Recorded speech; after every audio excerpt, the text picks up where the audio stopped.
Nigeria's Minister of Defense, General Christopher Musa, retired this week, warned Islamic cleric Sheikh Gumi and other officials perceived as sympathetic to terrorists and bandits, cautioning them against providing overt or covert support to criminal elements seeking to destabilize the country. Speaking in Maiduguri, Borno State, which has been the epicenter of Nigeria's decade-and-a-half struggle against insurgency and terrorism in the northeast, General Musa made it clear that those who engage in such acts of sabotage do not represent any form of regional, ethnic or religious brotherhood. Stressed that Nigerians must refrain from supporting or justifying criminal activities in any form, and explained that his remarks were deliberate and purposeful, not merely symbolic.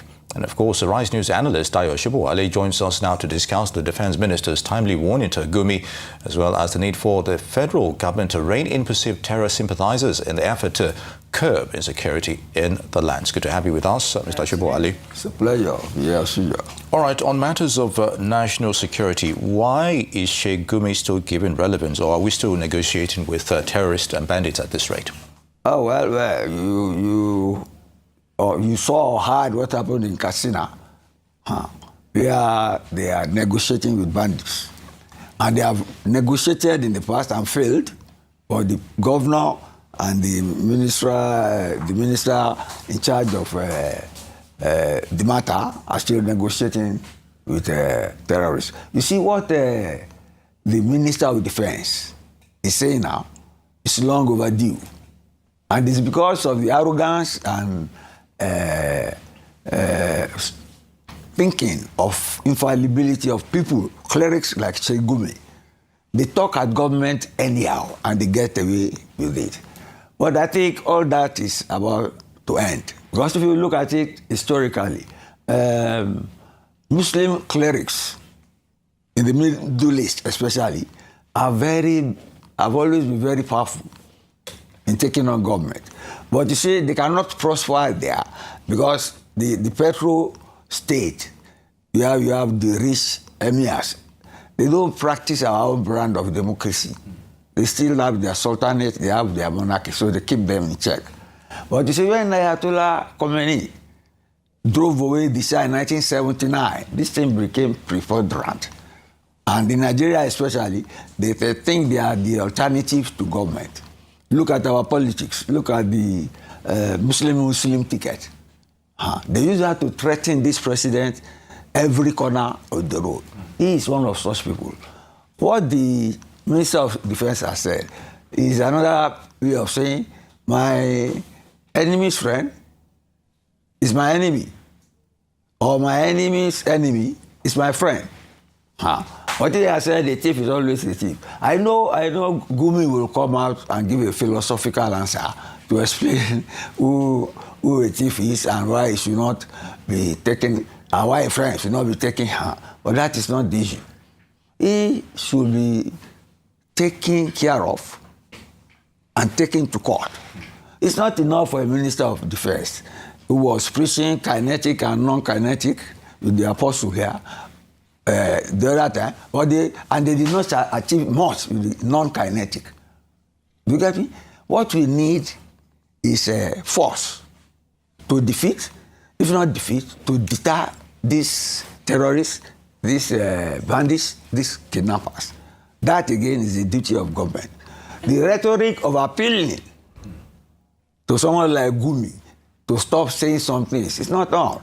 It's not only the Minister of Defense who will do it. It's not only the Army Chief who will do it.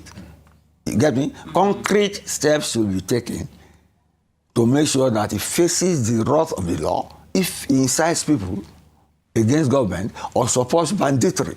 Okay. Yes. What's up, Mr. Shibuwale? Yes. I'm just wondering, from your perspective, why do you think there is not a unified approach when dealing with terrorism in the country? For instance, when we saw what happened with Nnamdi Kanu with his terrorism charges, given a life sentence, and we see selective application depending on location or depending on the individual. When are we going to see a unified approach to terrorism in this country? You can never have it unless you do not know our cultural background.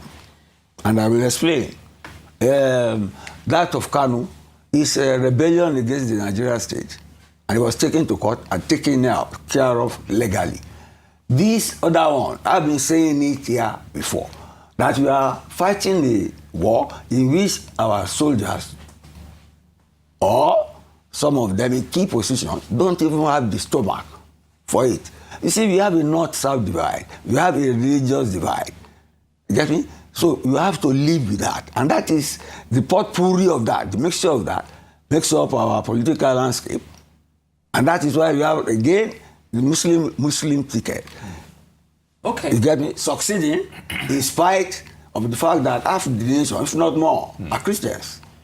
But that is the political equation. Well, Mr. Shobali, based on what you're saying, that Yes. can never happen, and you've painted out all these factors. Yes. Are you now concerned that this administration doesn't also have the stomach to deal with terrorism head-on, especially when we consider the lobbying situation that just happened or came out a day or two ago, where the amount of money was paid to a certain firm to basically drive the narrative that something is being done, to communicate that something is being done to address the terrorism charges or terrorism allegations against, or killings against Christians.